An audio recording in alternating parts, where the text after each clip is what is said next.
네. 퇴근길 라이브 함께하고 있고요. 네. 오해하시잖아요. 그러니까요. 네. 우리 굉장히 효녀입니다. 예, 엄청 저는 거의 효녀 표창이 있다면 네. 예, 그래서 저 받을 수 있습니다. 성도 당당히. 아마 효시로 바꿔서 효도은 앵커로 그때 한번 바꾸려고 진짜 고민했다가 그것까지는 좀 아닌 것 같다. 예. 이런 일도 있었죠. 그거는 이제 불가능한 걸로. 네. 예. 또 우리 여도은 앵커의 부모님들께서도 사실 이제 자제분이 한 3분 있지만 네. 그 중에 제일은 여도원이다. 여도은이다. 예, 여도은 아니고선 내가 다른 자식들은 정말 꼴도 보기 싫다. 뭘 또 그런. 그것도 아니었습니까? 네. 하여튼 여도은 앵커가 최고의 자식이다. 이런 얘기를 늘 입에 달고 이 사십니다. 자식 이런 얘기를 많이 듣죠. 네, 정말 네. 여도은 앵커 같은 딸만 하나 있어도 얼마나 행복하시겠습니까? 네. 저는 우리 부모님이 최고라고 생각해요. 사실 여러분도 생각해 보세요. 정프리님 생각해 보세요. 뭘요? 부모만큼 이 세상에서 나를 조건 없이 사랑해 주는 사람이 있을까? 지금 현재 스코어는 이제 아내가 그 역할을 하고 있다고 저는 감사하세요. 이제 공식적으로 발표드리고 있습니다. 네, 오피셜한 아내분께도 입장입니다. 감사해야 하고 조광지 저가 최고고요. 예. 바람 피우시는 분들 그러지 마시고요. 부모님께 받은 네. 사랑. 그럼요. 네. 또 다 돌려주려면 죽을 때까지 네. 해도 모자르죠. 이런 얘기 하나하나 얼마나 부모님 들으시기에 참 감동이시겠습니까? 저는 늘 생각해요. 부모님 이 방송 또 보시죠? 예, 보니까 이렇게 얘기를 하죠. 네, 우리 여도은 앵커. 예, 항상 걱정하시고. 좋습니다. 자, 네. 오늘 저희 심층 삼프로 인터뷰. TV 저녁 심층 인터뷰에 이제 저희가 자동차 얘기를 좀 드릴까 하는데 네. 자동차가 사실 IRA 때문에 인플레이션 감축법으로 인해서 이제 가장 피해가 클 걸로 지금 예상이 좀 되고 있지 않습니까? 그렇죠. 그래서 많이 이제 노력을 하고 정부에서도 그렇고 이제 뭐 현대차 쪽 기업 쪽에서도 미국 쪽에 나가서 열심히 뭔가 협상을 위해서 움직임이 이전부터 있었는데 아직 이렇다 할 얘기가 전해지지는 않고 있어가지고 그렇습니다. 그래서 현대차, 기아차 이 자동차 OEM, 자동차 이제 최종적으로 만든 완성차 업체의 피해가 일단은 가장 클 걸로 일단 네. 예상이 좀 되고 있고요. 그다음에 이제 배터리는 또 어떤가? 우리나라 배터리 3사들이 또 있지 않습니까? 근데 그 배터리 업체들은 어떨까를 이제 여러 뭐 애널리스트 분들이 이제 분석을 하고 계신데 일단 지금까지 나온 것들을 좀 살펴보면 대략 배터리 쪽은 그래도 좋다. 왜냐하면 이제 중국산 배터리가 사실상 이제 차단되는 효과가 그쵸. 좀 있으니까 우리 뭐 배터리 3사의 가장 큰 경쟁사라고 할 수 있는 중국의 CATL 네. 같은 경우 여기가 미국으로의 길이 막히고 그리고 아마 유럽도 미국과의 어떤 공조를 하게 되면 유럽과 미국의 전기차 배터리 쪽만 우리 한국 배터리 3사가 좀 더 열심히 해준다면 네. 배터리 쪽은 훨씬 더 괜찮지 않겠느냐. 그래서 이제 지금 한국의 배터리 3사와 미국의 혹은 뭐 유럽의 여러 자동차 OEM들과의 그 JV 조인트 벤처들이 네. 활발하게 이루어지고 네. 있고 미국, 캐나다 쪽, 북미 쪽에 공장들이 굉장히 여러 곳에 지금 세워지고 있거든요. 물론 유럽도 마찬가지입니다만. 그래서 아마 배터리 쪽은 괜찮다. 그럼 자동차는 어떨 것이냐? 자동차는 조금 피해가 우려가 있죠. 그래서 이제 미국과 한국의 공조 혹은 뭐 미국의 어떤 뭐 예외 조항 정도가 나오지 않는 이상은 한국 자동차는 단기적으로는 당연히 피해를 볼 수밖에 없다. 그러나 또 장기적으로 본다면 우리의 현대기아차가 만드는 또 뛰어난 자동차 전기자동차 성능들 가성비가 또 뛰어나지 않습니까? 예, 보조금을 뛰어넘는 정도의 가성비를 또 보여주는 것은 아닐까 하는 기대를 해보는 애널리스트도 있었던 것 같습니다. 이렇게 저희가 자동차에 대해서 전기차에 대해서 오랫동안 말씀 나눈 이유는 무엇일까요? 이재일 연구위원님께서 아직 교통 상황이 여의치 않아서 자동차 문제입니다. 예, 바로 이 자동차. 자동차 문제로 이재일 연구원이 또 늦게 오고 있다는 그쵸. 겁니다. 예. 물론 저희가 조금 더 일찍 오셨으면 하고 미리미리 연락을 드렸으면 더 좋았겠습니다. 그쵸. 예, 저희 책임이긴 합니다. 사실. 이건 다 정프로님의 책임입니다. 정프로의 책임입니다. 대표가 책임 모두 다 져야 되는 거죠. 네. 여러분이 혹시 손에 돌을 들고 계시다면 저에게 던져주시면 좋겠습니다. 이거 온라인이라고 그냥 막 던지시네요. 실제적으로 던질 수 없잖아요. 누군가가 맞아야 될 돌이 있다면 제가 네. 맞고 싶다는 게 네, 제 네. 솔직한 심정입니다. 예, 정프로님의 지금 정말 랩과 같은 자동차 최근에 있어서 여러 가지 상황에 대해서 정말 설명을 잘해주셔서 우리 정프로님이 이재일 연구위원을 대신하실 수도 있을 것 사실은 같은데요. 이제 지금 여도은 앵커께서 저한테 이재일 연구원에게 물어보시면 네. 제가 대답을 할 수도 있어요. 아 정말요? 네. 자 그럼 여쭤보도록 하겠습니다. 전기차 보조금 어떻게 결론이 날 거로 좀 예상을 하십니까? 아, 전기차 보조금에 대한 네, 결론. 미국에서. 사실 전기차 보조금은 이건 이제 뭐 기업과 기업들 사이에 이런 문제는 아니지 않습니까? 그쵸. 그래서 이제 나라와 나라 사이에 혹은 이제 미국 의회와 미국 행정부 사이에 이제 아주 첨예한 문제가 좀 걸려 있기 때문에 네. 당연히 이제 쉽지는 않습니다. 특히나 올 11월에 중간 선거를 앞두고 있는 미국 민주당과 미국 공화당. 바이든 대통령, 예, 그러니까 이들의 이제 이해관계가 얽혀 있기 때문에 사실은 의회에서 결정한 이 문제, IRA, 미국 인플레이션 감축법을 예외 조항을 둔다거나 혹은 뭐 법을 변경하는 것은 사실상 이건 좀 불가능하다. 어렵죠. 네, 그래서 이제 행정부에서 지금 이제 우리가 기대할 수 있는 것은 일단 중간 선거는 지나서라도, 네. 그러니까 이제 내년부터 이게 법이 적용되는 거잖아요. 그러니까 중간 선거 지나고 내년 한 1, 2월 정도라도 네. 우리 자동차 메이커들에게 어쨌든 이제 우리는 FTA를 체결한 미국과 그쵸. FTA를 체결한 최혜국 대우를 해줘야 되는 그런 나라 아니겠습니까? 네. 그래서 그 행정부의 이런 권고 정도를 우리가 끌어낼 수 있다면 그러면 아마 내년 상반기 정도에는 다시 한번 기대해 볼 수 있는 여지가 있지 않겠는가. 그 가능성이 과연 뭐 수치로 정확히 몇 %다 이렇게 말씀드리기는 어렵습니다만 충분히 우리의 외교력과 미국 행정부의 공감대만 형성이 된다면, 그리고 논리적으로라도 명분도 충분히 있습니다.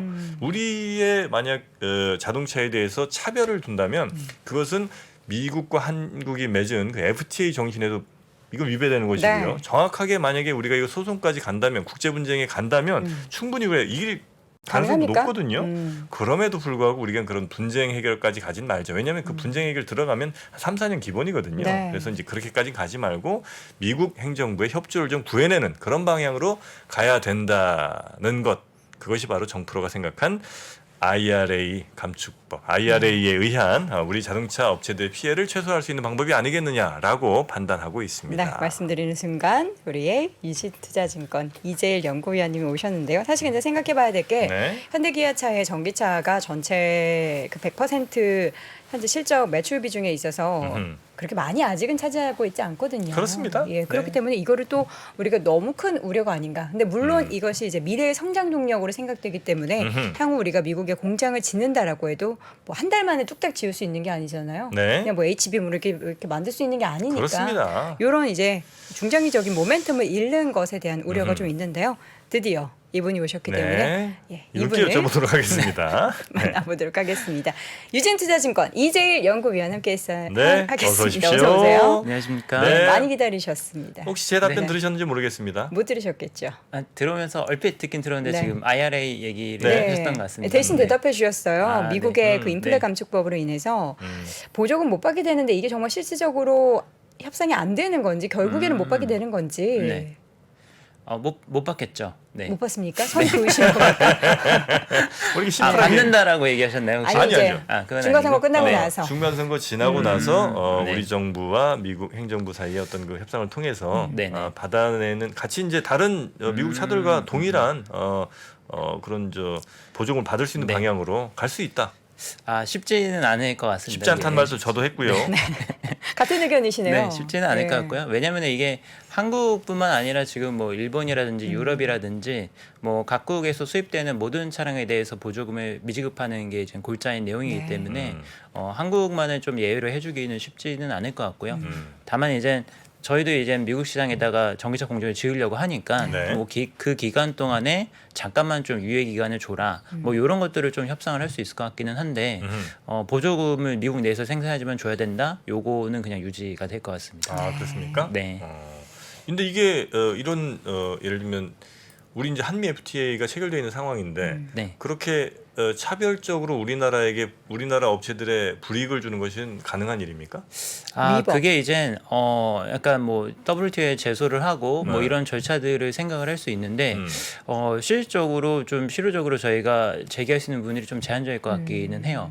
왜냐하면은 이번에 과거에도 이제 그 나프타 협정을 다시 재협상을 했잖아요. 뭐 미국하고 뭐 이제 캐나다랑 멕시코랑 재협상을 했었는데 그때 당시에도 이제 멕시코에서 미국으로 생산을 해서 보내는 차량들이 굉장히 많았어요.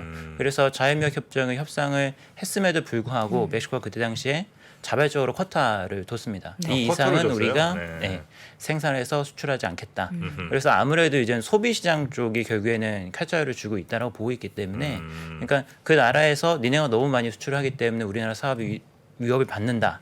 이렇게 하면은 사실을 발동시킬 수 있는 조항들이 있거든요. 네. 그래서 이거를 분쟁으로 끌고 가기보다는 아무래도 어느 정도 수준에서 적당히 타협을 해야 될 것 같고 네. 실질적으로 좀 그렇게 쉽게 뭐 이거는 절대 안 돼. 이렇게 저희가 주장하기는 현실적으로는 쉬운 건 아닌 것 같습니다. 네. 아, 이런 지구 들어가는 거, 패배 의식 이거부터는 뜯어고쳐야 된다고 생각. 네, 하여튼 열심히 노력을 네. 해야 됩니다. 네, 그렇죠. 네. 자, 근데 그럼, 제가 네. 봤을 때는 이 문제 같은 경우에는 사실 굉장히 뭐 현대기아차 내부적으로도 많이 고민을 하고 있고 뭐 다른 메이커들도 마찬가지일 텐데 뭐 미국에서 이런 식으로 정책을 하게 되면은 호응을 일단 할 수밖에 없는 거는 맞아요. 근데 그렇다고 해가지고 미국에서 판매하는 모든 전기차를 앞으로 미국에서 생산을 할 거냐 그렇게는 되지는 않을 것 같습니다. 뭐 원래 계획했던 대로 일부는 미국에서 생산하지만 상당 부분은 한국에서 생산해서 수출하는 방향. 네. 요거를 그냥 좀 유지할 필요가 있다라고 생각이 돼요. 아니 그리고 이제 뭐 완전히 미국에서 생산한 차 그리고 완전히 한국에서 생산한 차 사이에 어떤 그 회색지대 같은 것도 또 있을 수 있는 거 아니겠습니까?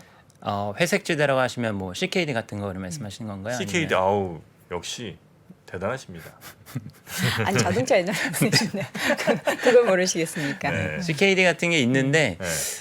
근데 이게 코스트 문제를 좀 생각을 해볼 필요가 있을 것 같아요. 아, CKD 한번 살짝 설명을 해주셔야죠. 이게 CKD라고 하면 이제 네. 컴플리트 락다운이라고 하는 영어의 약자인데, 음흠. 그러니까 자동차를 분해를 해서 부품 단위로 수출을 한 다음에 현지에서 조립을 하는 네. 방식을 얘기를 합니다. 뭐 이렇게 함으로써 관세를 회피하거나 뭐 좀 규제를 회피하는 방식으로 이제 사용이 되는 방법인데 사실 코스트 문제가 있죠. 네. 뭐 그거를 다 분해해서 보내서 다시 조립하고 뭐 이런 과정에서 추가적인 코스트가 발생을 하기 때문에 최근에는 이렇게 좀 선호를 하는 방법은 아닌 것 같아요. 네. 그거는 조금 쉽진 않다. 뭐 그거를 이제 단기적으로 할 수도 있기는 한데 지금이 굉장히 좀 특수한 상황이거든요. 네. 어떤 게 특수하냐면은 $1 환율이 엄청나게 높죠. 그래서 지금 수출 제한성이 엄청나게 높습니다. 그래서 미국에서 생산을 하는 것보다 설사 보조금을 못 받는다 하더라도 한국에서 생산해서 보내는 게 네. 훨씬 더 유리한 상황이기 때문에 사실 현대기아차 입장에서는 어떻게 보면은 지금 미국 시장에서 너무 돈을 많이 벌어가지고 아, 그래요? 조금 이제 고민이 되는 상황인데 사실 보조금을 안 준다고 해서 네. 뭐 크게 그것 때문에 영향. 지금 뭐 크게 뭐 고민이 되냐라고 하면은 그런 상황은 아닌 것 같습니다. 더 잘 만들면 되죠. 보조금 안 그렇죠. 받더라도 경쟁력 있게 만들어서 소비자들의 선택을 받으면 되는 거다. 그럼 대응 전략은 지금 못 받더라도 열심히 프로모션해서 잘 판매하는 그 전략으로 가야 됩니까? 일단 그냥 원래 세웠던 계획대로 뭐 2025년도부터 미국 내에서 생산하는 거는 네. 뭐 그 계획대로 가고 그리고 현재 한국에서 생산해 수출 보내는 물량들은 워낙 $1 환율로 인해서 제한성이 높아진 상황이기 때문에 네. 이거를 뭐 굳이 지금 뭐 신규 투자를 일으키고 하면은 그 과정에서 또 코스트가 발생하고 또 나중에 시장 상황이 또 어떻게 변할지 모르기 때문에 네. 현재 전략을 유지해도 되지 않을까 이렇게 생각을 합니다. 자, 아이? 자체 보조금 주면 안 돼요?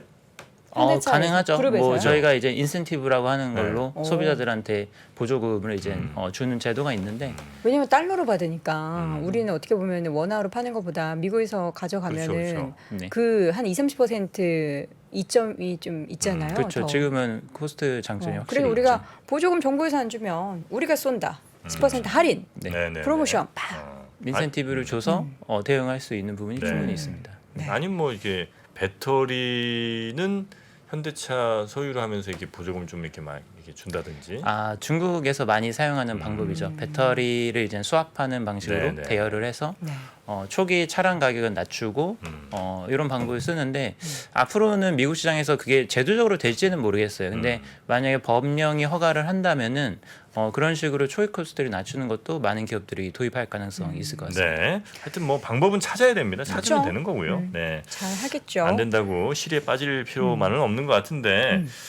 그래서 현대차 그룹의 지금 구체적인 대응 방안은 나왔습니까? 아니면 지금 열심히 작전 짜는 중입니까? 짜고 있는 중이고요. 근데 이게 사실은 말씀드린 것처럼 단순히 손익의 문제가 아니다. 이게 미국의 어떤 요구도 저희들이 어느 정도 수용을 해줘야지 미국에서 어떤 뭐 영업 활동을 하는데 원활하기 때문에 미국 정부의 요구를 완전히 무시할 수는 없고요. 현지 생산에 대한 요구도 받아들이면서 그러면서 이제는 저희도 수익성 극대화하고 밸류체인도 안정적으로 가져갈 수 있는 방법을 모색을 해야 되기 때문에 아마도 단기적으로 뭐 바로 대안이 나오진 않을 거고요. 아마도 연말 정도 뭐 이 정도 시점이 되면은 좀 구체적인 안이 나오지 않을까 좀 생각이 됩니다. 네. 지금 이제 현대차, 기아차 같은 경우에는 뭐 이 IRA 관련된 보조금 얘기 말고는 업황에 대한 기대감이 굉장히 올 중반 이후부터 좋게 얘기가 나와서 주가도 좀 반등을 했단 말이죠. 근데 최근에 좀 하락한 거는 왜 하락한 걸까요? 시장 영향 정도로 봐야 되나요? 아무래도 매크로 이슈가 컸었던 것 같고요. 뭐 최근에 주가락은 뭐 미국 금리 인상 쇼크에 따른 매크로 이슈가 첫 번째 원인이 될 것 같고요. 네. 뭐 두 번째는 얼마 전에 이게 좀 약간 어떻게 보면 해프닝일 수도 있고 뭐 상황에 따라서는 상당히 좀 골치 아픈 문제가 나중에 될 수도 있는데 미국 내에서 현대기아차 차량 도난 사건이 많이 발생한다라는 점, 그것 때문에 지금 소송이 들어가 있는 상태인데. 이게 대상 차량 대수가 적지는 않습니다. 이게 뭐 수명관대에서 많게는 이제는 전체 차량을 다 대상으로 한다면은 거의 뭐 근 1,000만 대 가까이 되는데 이게 현대기아차의 규책사라고 볼 수는 없지만 이런 틱톡에서 현대기아차를 도난하는 이런 영상들이 퍼지고 그러면서 10대들이 도난 사고를 실제로 일으키다 보니까 소비자들이 거기에 대해서 우리가 피해를 입었다라고 얘기를 하고 있는 부분이거든요. 그래서 아마 리사라고 하는 그 미국 도로교통국에서 리콜 명령을 내리지는 않겠지만 뭐 현대기아차가 자발적으로 소비자 보상을 해준다라든지 뭐 이런 것들을 하게 되면 좀 코스트가 발생할 수 있다라는 점이 하나가 있고, 그리고 이거를 지금 현대기아차가 미국 시장에서 워낙 잘 팔다 보니까 좀 견제를 하는 거 아니냐, 미국에서 현대기아차 이제는 좀 누르려고 견제하는 거 아니냐라고 또 보는 시각도 있다 보니까 네. 뭐 그런 것들이 이슈가 겹쳤던 것 같습니다.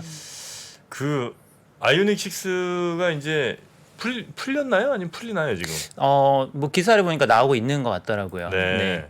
그거 어떻게 반응은 반응이 괜찮습니까? 지금 일단 초기 반응은 상당히 좀 긍정적이었던 것 같아요. 뭐 디자인 같은 경우에는 아주 이런 좀 뭐 스포츠 세단처럼 아주 세련된 디자인에 기대했던 분들은 조금 그거보다는 못하다라는 얘기도 있었지만 뭐 전반적으로 디자인에 대해서는 만족도가 상당히 뭐 높은 이전 모델 편이고. 대비해서 높았던 것 같고요. 네. 그리고 뭐 가격이나 아니면은 차량 성능 같은 경우에는 뭐 이게 또 에너지 효율성, 전비가 굉장히 또 높고 하다 보니까 에너지 효율성, 가격 뭐 이런 밸류 측면에서는 또 만족도가 높기 때문에 사실은 이젠 타 봐야지 알겠죠. 이젠 타 보고 시승기가 올라오고 이젠 소비자 반응들이 좀 누적이 되겠지만 현재로서는 굉장히 소비자 호응이 좋고 그리고 대기 수요도 많은 이런 성공적인 차종이라고 평가할 수 있을 것 같습니다. 그렇습니까? 네. 아이오닉 6가 지금 출시 직후 37,000대 계약을 했다라고 하는데 37,000대? 네, 우리나라에서요? 네, 37,000대인데 뭐 택시 이런 걸로도 또 많이 나오잖아요. 37,000 되면은 거의 국내에서 뭐 1년 이상 팔 물량을 다 대기 수요로 이미 나갔다라고 볼 수 있을 것 같습니다. 37,000은 진짜 계약수 많네. 네. 그 실내 공간이 뭐 그랜저보다 더 넓고, 아, 그래요. 네, 뭐 아주 잘 빠진 모양입니다. 네. 우리나라가 보면 이제 사실 테슬라 전기차 내부를 보면 사실 내부 디자인은 별로 볼 게 없잖아요. 워낙에 심플해가지고. 근데 그거와 비교하면은 뭐 네. 현대차도 그렇고 포르쉐도 그렇고 내부 보면은 네. 테슬라보다는 그쪽을 선택하게 되는데 또 이제 저는 뭐 차에 대해서는 명확하게 알지 못하겠는데 기능적인 측면에서 봤을 때는 뭔가 테슬라가 좀 우위에 있나요? 글쎄요. 뭐 기능적인 거는 저도 뭐 이제 내부 기능을 좀 비교를 해보지는 네. 않았지만 전반적으로 현대차가 예전에 아이오닉 5랑 그 EV6 공개했었을 때 많이 호응했었던 게 그 배터리를 이용해가지고 외부에 있는 가전 제품들이나 이런 것들을 구동할 수 있는 기능들, 뭐 이런 VTX 같은 경우도 상당히 좀 호응을 얻었었고, 그리고 신기술들을 아무래도 모델 3나 모델 Y 대비해서 신모델이기 때문에 뭐 완성도나 뭐 이런 측면에서는 훨씬 더 신기능들이 많이 들어가 있는 모델이라고 좀 생각이 되네요. 네, 아이오닉 6 같은 경우에. 네. 네. 지금 전기 택시가 최근에 눈에 많이 띈 거는 뭔가 뭐 관련된 보조금이나 뭐 이런 게 있었던 건가요? 택시가 왜 이렇게 많이? 요즘 이제 네. 전기 택시 참 많죠. 네. 네. 그래서 지금 보니까 아이오닉 시리즈도 택시로 굉장히 네. 많이 나와 있는데 뭐 이슈가 있는 건가요? 확실히 뭐 아이오닉 그 전기차로 택시 하시는 게 제일 좋은 것 같아요 보면. 그렇죠. 전기 택시가 뭐 아무래도 정책적인 부분도 좀 있는 것 같고요. 네. 그리고 택시 기사분들도 전기차를 이용하시는 게 굉장히 또 만족도가 높다고 연료비 합니다. 뭐 이런 거. 뭐 연료비도 그렇고 그리고 운전했을 때 피로도 같은 경우에도 그래요? 전기차가 내연기관차 대비해서 진동이나 소음 같은 게 좀 적기 그렇죠, 때문에 그렇죠. 뭐 운전 피로도도 굉장히 낮다. 뭐 이런 평가들이 있어서 전반적으로 전기차 택시에 대해서 기사분들의 선호도가 높아서 좀 보급이 빨리 되는 것 같습니다. 이번에 아이오닉 6도 보니까 택시 트림을 이제는 뭐 출시를 한 건 아니고 이제는 차량을 구매를 하셔가지고 이제는 택시로 개조를 좀 전환을 하셔야 해서 되는구나. 개조를 네. 해서 운행을 하신다라고 하네요. 네. 근데 하여튼 뭐 택시 운전하시는 분들 말씀 들어보면 뭐 그분이 그렇게 느끼시는 건지 모르겠으면 연료비가 거의 뭐 한 10분의 1 수준인 것 같다고. 왜냐면 아침 이제 밤새 예를 들어 충전해 놓고 하루 타면 네. 딱 좋다는 거예요. 보통 이제 하루에 기사님들 따라 많이 다르겠습니다만 한 200km 정도 간다고 치면 네. 딱 충전해서 그냥 어느 정도 충분히 타고 이제 딱 다시 돌아오면 딱 좋은 정도 수준. 그러니까 그래서 이제 택시 하시는 분들이 특히나 이 저렴한 연료비 이걸로 굉장히 전기 택시를 선호하신다. 뭐 이런 얘기 좀 들었습니다. 택시는 뭔가 또 보조금도 좀 있지 않겠습니까? 전기차 보조금 정도가 뭐 보조금도 있겠죠, 뭐. 나오는 것 같고요. 근데 제가 뭐 기사들을 좀 찾아보니까 이게 저도 이제 택시 운행 시스템이 어떻게 되는지 모르겠지만 전기차를 운행을 하시면은 네. 뭐 이제 택시 운행 부재라든지 뭐 이런 게 조금 혜택이 있다라는 얘기도 얼핏 있었습니다. 네, 그래서 네, 네. 뭐 여러 가지로 지금 정책적으로 밀어주는 차종이다 보니까 혜택들을 네. 또 받을 수 있는 것 같습니다. 네, 여전히 근데 전기차 판매 마진이 내연기관차보다는 적죠? 적죠. 네. 한참 적습니까? 조금 적습니까? 지금 봤을 때는 한 절반 정도. 예를 들어 절반 그냥 정도. 일반 내연기관차 뭐 1,000만 원 남다 치면 얘는 네. 500밖에 안 남다 이런 거죠. 뭐 그 정도 수준인 것 같습니다. 실질적으로 지금 이제 실적에 대해서 사실 기대감을 많이 가졌잖아요. 특히 하반기 이제 3분기 현대차 실적 같은 경우에는 엄청나게 좀 좋아질 것으로 예상을 했는데 연구위원님께서는 좀 어떻게 전망하고 계신가요? 지금 뭐 주가는 사실 좀 조정을 받았지만 네. 3분기 실적이 아주 역대급 실적이 될 것 같습니다. 지금. 3분기가 네, 3분기가 2분기 때도 좋았었는데 2분기보다 훨씬 좋은 실적이 3분기 때 좀 기대가 되고 뭐 있습니다. 환율 때문인가요? 환율이 원달러 환율 오른 것도 잘 아시겠지만 네. 이번 분기에 이례적으로 원화가 굉장히 약세를 그렇죠. 나타내면서 달러화 대비로만 약세를 나타낸 게 아니라 뭐 이중 통화 대비로도 워낙 약세를 나타냈기 때문에 거의 모든 통화 관련해서 이제는 환율가가 나타나기 시작을 했고요. 3분기 때 그런 효과가 있었고 그리고 판매가 3분기가 원래는 좀 비수기거든요. 뭐 이제 여름 휴가도 있고 그리고 뭐 추석 연휴도 있고 하다 보니까 조업일 수가 줄어들어서 비수기로 접어들어야 되는데 2분기 때 좀 생산을 못했던 부분들이 3분기 때 늘어나다 보니까 오히려 2분기보다도 생산 물량이 3분기가 비수기인데도 불구하고 더 많을 것 같습니다. 그래서 생산 물량도 올라오고 거기다 환율 조건도 좋고 그리고 여기에 맞춰서 북미 시장으로 또 수출을 많이 늘렸거든요. 네. 그래서 가장 수익성 좋은 지역에서의 물량이 확 늘어나면서 믹스적인 측면에서도 지역별 믹스가 굉장히 좋아서 3분기 실적을 굉장히 많이 기대를 하고 있습니다. 네. 혹시 자동차 업계에서 그 애플카는 영 또 소식이 없는 겁니까? 그럼 한참 뭐 또 잠깐 이슈가 좀 되는 네. 것 같더니. 애플카 얘기는 계속 나오는데 네. 뭐 구체적인 거는 정말 뭐 한 1년, 2년 계속 지났는데도 뭐 가시적인 거는 없네요. 네. 그러니까 철저하게 비밀을 유지하고 있든지 아니면 잘 안 되고 있든지 둘 중에 하나일 거 아니에요. 제가 봤을 때는 굉장히 애플카 프로젝트 관련해서 인사 이동들이 잦거든요. 뭐 회사에서 퇴사하시고 새로 영입하고 뭐 이런 거를 봤을 때는 뭐가 잘안 인력 교체가 되는구나. 잦다는 거는 네. 방향성을 뭐 여러 번 바꿨다거나 아니면은 기대했던 효과가 생각보다 안 나타나거나 뭐 이런 상황이 아닐까라고 개인적으로는 생각을 하는데 근데 뭐 그래도 애플은 애플이니까 뭐 한다면 하는 회사라서 네. 기대감은 계속 유지가 될 것 같습니다. 대신 시기는 좀 늦어진다고 보는 게 맞겠군요. 네. 실질적으로 그 미국의 테슬라를 지금 타고 있는 분들 분들에게 설문조사를 한 결과 애플카가 나오면은 탈 것이냐를 물어봤더니 압도적으로 나는 애플로 갈아타겠다라는 게 아, 절반 그래요? 이상이 넘었더라고요. 그러니까 이게 테슬라는 약간 전기차라는 그런 뭔가 신규 시장에 있어서의 딱 아이덴티티로 떠올랐잖아요. 근데 네.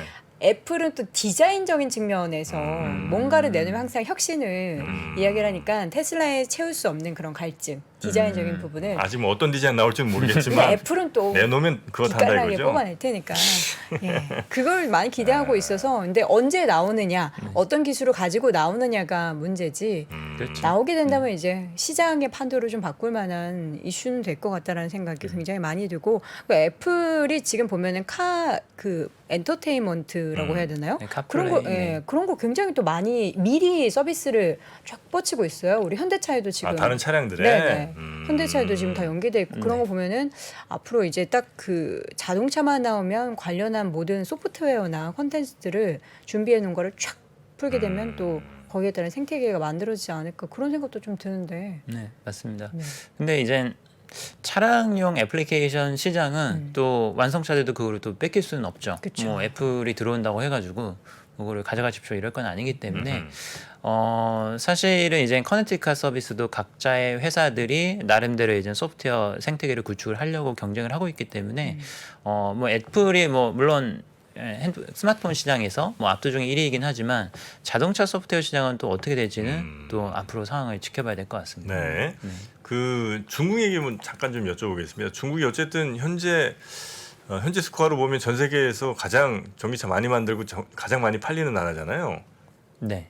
맞죠? 네, 맞습니다. 예, 그래서 이제 중국산 전기차가 아마 미국 쪽으로는 좀 힘들 것 같고 유럽이나 뭐 동남아 이쪽으로는 충분히 갈 것 같긴 한데 네. 혹시 거기에 대해서는 지금 뭐 전망들이 좀 나오고 있는 게 있습니까? 최근 들어서 유럽향으로 중국산 전기차가 많이 나간다라는 리포트들이 좀 올라오고 있죠. 근데 그 중에서 상당 부분은 사실은 뭐 80~90%가 테슬라 상해 공장에서 생산한 물량이 유럽으로 가는 거기는 테슬라 하지만 자동차예요? 예, 아무래도 테슬라 물량이 섞이면서 확 늘어난 것처럼 보이는 이펙트가 있기는 한데요. 네. 근데 뭐 그거를 제외하더라도 뭐 여러 가지로 중국산 전기차들이 들어오고 있습니다. 국내 같은 경우도 중국산 전기버스 같은 경우 뭐 많이 보급이 되고 있고요. 뭐 유럽 같은 경우에도 이런 차종들이 속속 들어가고 있고 네. 승용차도 일부 들어가고 있는데 근데 아직까지는 이젠 뭐 중국산 전기차가 뭐 메인스트림으로 올라와서 뭐 이렇게 어느 특정 국가에서 굉장히 잘 팔린다 이렇게 말하기는 조금 이른 단계인 것 같기는 하고요.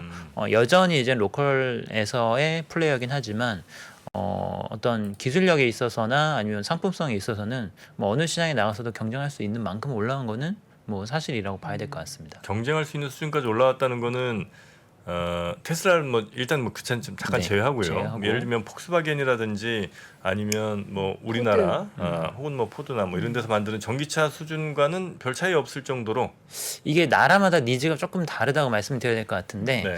유럽 같은 경우에도 이제 뭐 좀 잘 사는 국가들이 있고 EU가 대부분 똑같은 규제를 받잖아요. 네. 근데 유럽 내 국가들이 경제력 격차가 좀 상당히 큽니다. 그쵸. 국가별로 이제는 보조금 정책도 다르고 그래서 뭐 독일이나 뭐 영국 이렇게 좀 잘 사는 나라들은 뭐 테슬라나 뭐 현대기아차의 뭐 아이오닉 6, 아이오닉 5, 뭐 EV6 이런 게 팔리지만 남유럽 국가들이나 이런 데서는 가성비를 또 원하기 때문에 그런 데서는 또 중국산 전기차들이 먹히는 거죠. 일단 싸게 규제를 맞출 수만 있으면 오케이라는 마인드이기 때문에 이게 국가별로 좀 니즈가 다릅니다. 그리고 우리는 해외 시장 가운데서 사실 중국에서도 판매하기 어렵고 유럽에서도 가격 경쟁력에서 좀 밀려난다면 결국에 전기차는 미국이네요. 유럽에서는 그래도 좀 우리 괜찮지 않아요? 지금 점유율로만 따지면은 네. 유럽 시장에서의 전기차 점유율이 더 높아요. 네, 왜냐면은 유럽에서는 규제가 조금 더 빨리 들어온 측면도 있고 그리고 전기차에 대해서 이제 코나 EV랑 뭐 니로 EV처럼 조금 작은 SUV. 전기차들 있잖아요. 유럽이 사실은 가성비를 많이 따집니다. 그래서 이런 소형 전기차들이 굉장히 잘 팔리는 시장인데 네. 먼저 이제 시장에 선점을 해서 10% 한 초중반 정도 돼요. 한 15% 많이 올라갈 때는 뭐 15% 16%까지도 유럽 전기차 시장 점유율을 가져가고요. 미국은 최근에 이제는 막 떠오르긴 했는데 10% 초반 정도 됩니다. 거기는 왜냐하면 워낙 테슬라가 압도적인 1위이기 때문에 2위, 3위를 하는데도 10% 초반 정도 점유율을 지금 가져가고 있죠. 네. 그럼 전체적으로 우리 연구위원님께서 보시기에는 그 전기차 관련된 마켓쉐어를 현대기아차 쪽에서 좀 계속해서 테슬라의 그런 파이를 먹고 들어갈 수 있을 만한 상황이라고 보십니까? 아니면은 너무 좀 마이플카도 나오고 뭐 포드 뭐 GM 할 것 없이 다 나오면은 우리가 좀 위태롭게 또 생각할 수 있다라고 보십니까? 뭐 현재 상황까지 놓고 본다면은 계속 잘 할 거다라고 예상을 하는데 이유를 보게 되면 일단은 테슬라의 점유율은 계속 좀 잠식을 당할 수밖에 없는 게 네. 당연히 기존에 70-80% 혼자서 다 먹고 있다가 그렇겠죠. 시장이 커지는데 신규 플레이들이 들어오기 때문에 네. 그 점유율을 유지하는 거는 이제 산술적으로 좀 불가능한 상황이기 때문에 점유율을 계속 뺏길 수밖에 없고요. 네. 물론 그래도 테슬라가 계속해서 성장해 나가면서 뭐 수익성도 강하고 지배력도 강할 거기 때문에 뭐 그게 뭐 테슬라한테 마이너스인 건 아니지만 다른 메이커들이 잠식을 할 거고 현대기아차의 경쟁사라고 할 수 있는 애들의 현재 어떤 플레이들을 보게 되면은 굉장히 이제는 좀 기대에 못 미치는 케이스들이 좀 많은 것 같아요. 예를 들어서 폭스바겐 같은 경우에도 ID 시리즈 출시했는데도 별로 지금 시장 반응이 별로 안 좋은 상황이고요. 네. 그리고 뭐 GM이나 포드 말씀하셨지만 얘네들이 사실은 굉장히 흥행을 끌었을 때는 어떤 때냐면은 오히려 이제는 사전 계약 받을 때 이때는 막 엄청 몰려요. 막 사람들이 엄청 몰리고 이제는 막 이 가격에 이 전기차를 판다고 이랬는데 지금 와서 가격을 다 올리고 있습니다. 가격 다 올리고 뭐 계속 지연시키고 하다 보니까 이게 좀 기대감이 점점 더 좀 꺾이고 있는 측면이 있어요. 그래서 막상 전기차에 대한 기대감은 사실은 뭐 GM이 하고 포드가 한다니까 엄청나게 이제 거기에 점수를 줬었는데 실제로 나오니까 차는 비싸고 그리고 뭐 가격은 더 올리고 뭐 딜레이 되고 하다 보면은 결국에는 지금 계획대로 전기차 잘 팔고 있는 플레이어가 글로벌리 누가 있냐라고 하면은 또 현대기아차밖에 없는 상황이고 그리고 뭐 일본 업체들은 뭐 잘 아시다시피 지금 아주 뭐 이렇게 경쟁력이 센 상황은 아니기 때문에 현재 뭐 순조롭게 가고 있다라고 좀 판단합니다. ID4 같은 경우는 반응이 괜찮은 것 같은데요. 어느 시장에서요? 유럽에서. 유럽에서? 네. 유럽은 사실은 얘네가 좀 그 자기 홈그라운드 홈 어드밴티지가 좀 있는 겁니까? 어드밴티지가 좀 있고요. 그리고 실제로 ID4가 실망인 게 왜 그러냐면은 폭스바겐의 유럽 내 판매 비중을 보면은 ID4가 신차임에도 불구하고 비중이 높지가 않습니다. 기존의 내연기관차의 변형 전기차 모델들이 오히려 많이 팔리고 ID4나 ID6는 생각보다는 좀 인기가 그렇게 그렇습니까? 높지는 않습니다. 네. 오히려 현대기아차가 인정을 더 많이 받고 있군요. 뭐 그것도 그렇고요. 그리고 또 지금 아시다시피 그 러시아나 우크라이나 전쟁 사태가 터지면서 독일의 생산 코스트가 어마어마하게 올라왔거든요. 그래서 지금 또 독일 메이커들이 생산을 잘 못합니다. 뭐 그래서 지금 생산량 감축하고 뭐 어제 뉴스를 보게 되면 이제 독일 말고 다른 지역에서 생산 그 기지를 옮기는 것까지도 네. 또 고려를 하고 있는 상황이라서 뭐 여러 가지로 어려움이 가중되고 있어서 이게 뭐 하루 이틀 안에 끝날 문제가 아니라고 한다면은 좀 경쟁력에는 확실히 타격이 있을 것 같습니다. 네. 그러면 그 현대차, 기아차의 주가에 대해서 어쨌든 뭐 좀 네. 분석을 하시니까 네. 주가에 대해서는 앞으로 어떻게 좀 예상하고 계십니까? 그러니까 뭐 저는 이제 실적 대비해서 굉장히 저평가 상황이라고 생각을 하고 현재? 있고 예. 그리고 뭐 최근에도 이제 주가가 좀 많이 빠지긴 했는데 뭐 매크로 변수 때문에 이제 다 같이 빠질 때 많이 조정을 받았잖아요. 근데 말씀드린 것처럼 3분기 실적도 굉장히 좋을 거라고 생각이 되고 그리고 현재 어떤 이런 글로벌 상황이라는 게 3분기만의 일시적인 상황은 아닌 것 같다. 그러니까 뭐 어떤 원화 약세라든지 이런 환율 효과 같은 것들이 뭐 갑자기 이제 뭐 4분기 되면 확 변할 거 아니냐면 뭐 그렇지 않을 가능성이 상당히 높고요. 달러 강세가 상당히 지속이 될 가능성이 높기 때문에 네.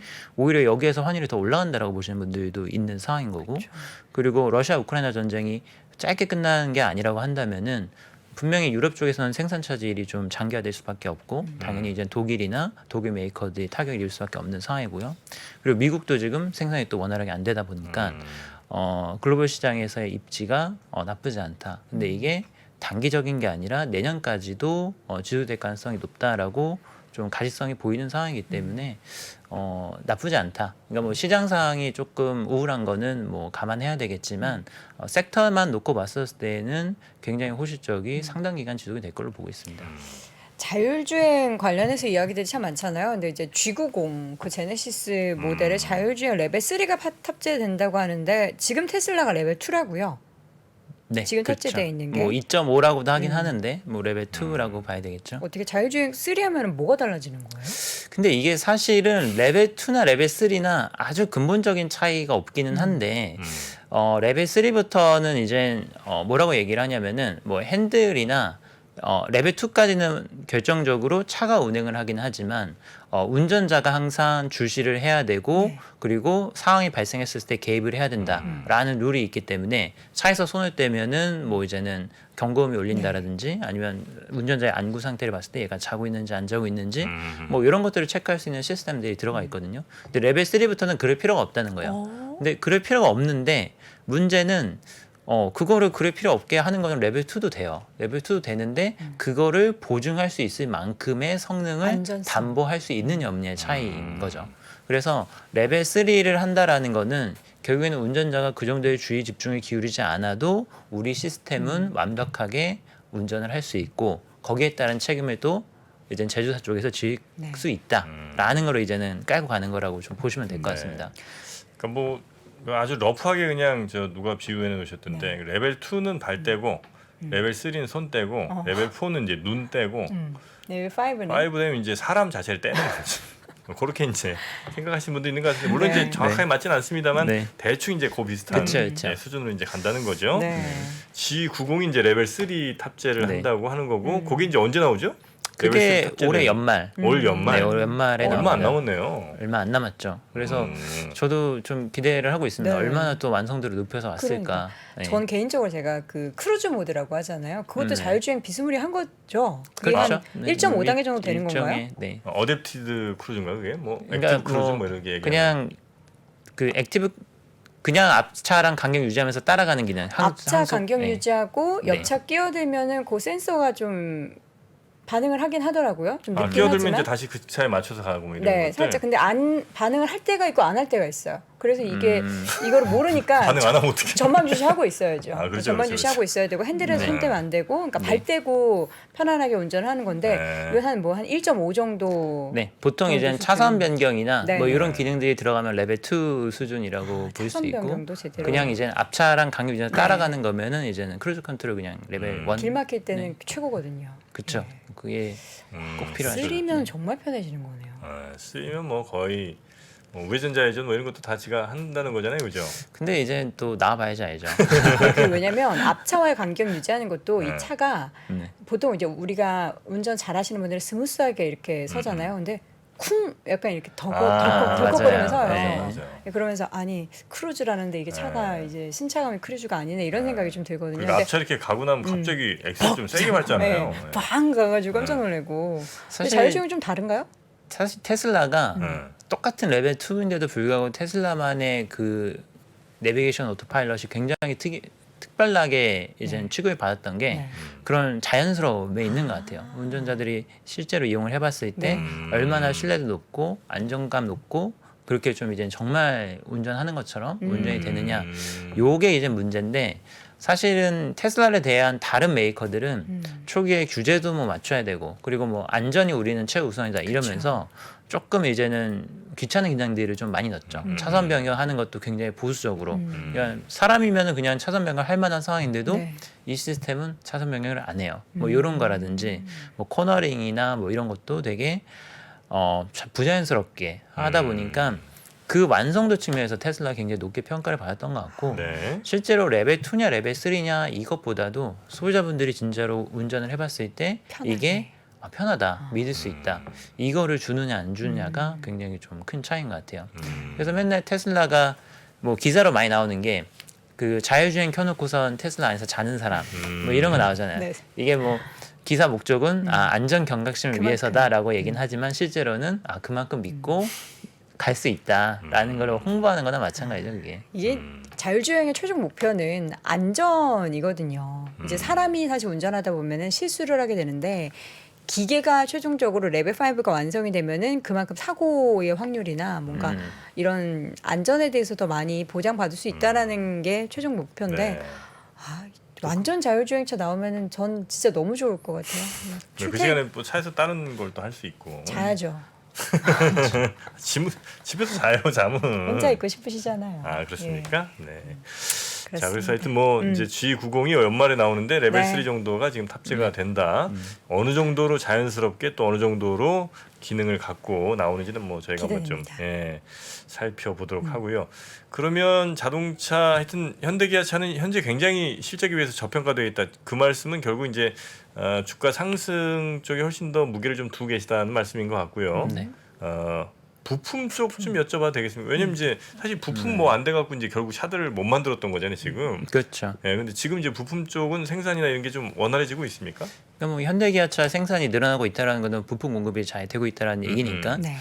부품사들도 마찬가지로 뭐 2분기 대비해서 3분기, 뭐 3분기 대비해서 4분기가 더 좋은 흐름이 나오는 거는 맞을 것 같아요. 네. 근데 부품사들이 좀 고생을 했었던 거는 이젠 원자재 가격 많이 오른 부분들 그리고 운송비나 뭐 각종 코스트가 올라간 부분들을 좀 가격 전가가 안 되다 보니까 실적이 좀 생각보다 안 나왔던 이런 흐름이 있었습니다. 근데 현재로 봤을 때는 3분기까지도 아주 강한 턴어라운드를 확인하기는 어려울 것 같아요. 그래서 3분기가 2분기보다는 개선이 되겠지만 뭐 완성차들이 좋은 것처럼 뭐 그만큼의 어떤 호실적을 보여줄 거냐 그러면 그렇지는 않을 걸로 보고 있고요. 그래요? 대신 이제 그 이후의 흐름을 본다면은 뭐 4분기 때부터는 그래도 또 의미 있게 올라오는 부분들이 있을 것 같습니다. 뭐 그렇게 보는 근거들을 좀 말씀드리면은 일단 원자재 가격 최근에 좀 많이 빠졌고요.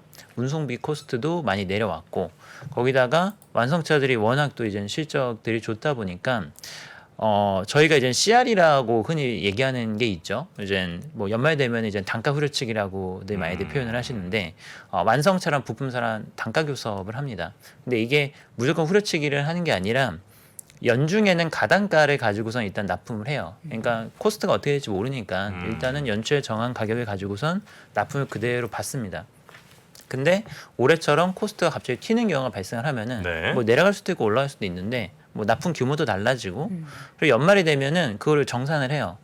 생각했던 거랑 이러이러한 부분에서 차이가 있었으니까 이 부분은 이렇게 하자라고 교섭을 합니다. 네. 그래서 정해진 룰이 아니라 교섭에 따라서 단가가 결정되고 그게 정산이 되는 게 또 연말에 있을 가능성이 있죠. 그래서 부품사들 입장에서는 솔직히 말해서 코스트 보전 못 받는 부분들을 받을 수 있는 게 또 연말에 기회가 있기 때문에 네. 뭐 그렇게 보면은 이제는 부품사들도 4분기 때는 기회가 분명히 있다. 그리고 그 코스트 이전 부분이 내년도 가격 교선에 또 반영이 되기 때문에 지금이 어떻게 보면은 상당히 이제 실적이나 센티멘트가 저점을 좀 통과하고 있지 않나라고 생각을 합니다. 하지만 3분기까지는 네. 아직 시그널은 조금 강하지는 않은 상황입니다. 완성차는 3분기에 기대가 되지만 부품주는 조금 더 기다렸다가 이제 하반기 4분기 연말 정도. 쯤에 네. 기대가 된다. 그 기대가 된다는 거는 실적이 기대가 된다는 거죠? 실적이죠. 네. 주가가 아니고. 3분기는 이제 끝났으니까 그죠?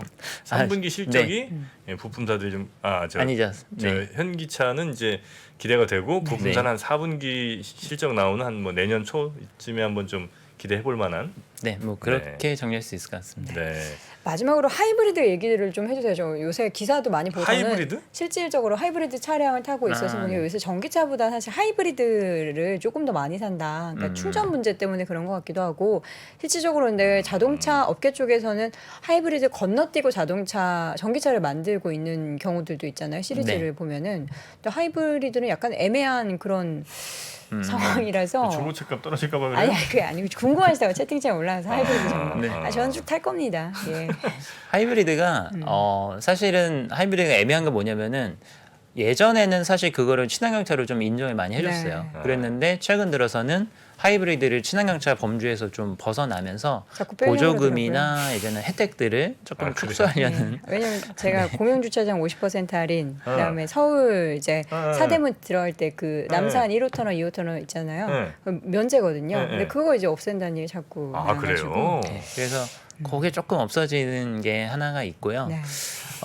근데 이젠 그럼에도 불구하고 왜 하이브리드 차가 많이 팔리냐라고 말씀하시면은 그 말씀하신 연비죠. 부분이 맞아요. 연비도 굉장히 좋고 그리고 어떻게 보면 제품의 완성도는 기존에 오랫동안 하이브리드를 제조해왔기 때문에 또 완성도가 굉장히 높고 그리고 그걸 감안하면은 하이브리드 때문에 올라가는 차값도 충분히 뽑을 수 있는 상황이다 보니까 전기차처럼 충전 걱정 안 해도 되고 네. 연비는 높고 가격은 뭐 연비로 충분히 회수할 수 있고 뭐 이렇게 생각을 하셔서 완전히 이제 내연기관차를 사기에는 조금 꺼림칙한데 그렇다고 해서 전기차는 아직은 좀 부담스럽다라고 하시면은 그 중간 단계에 있는 하이브리드나 PHEV를 이용하시면 굉장히 또 네. 좋죠.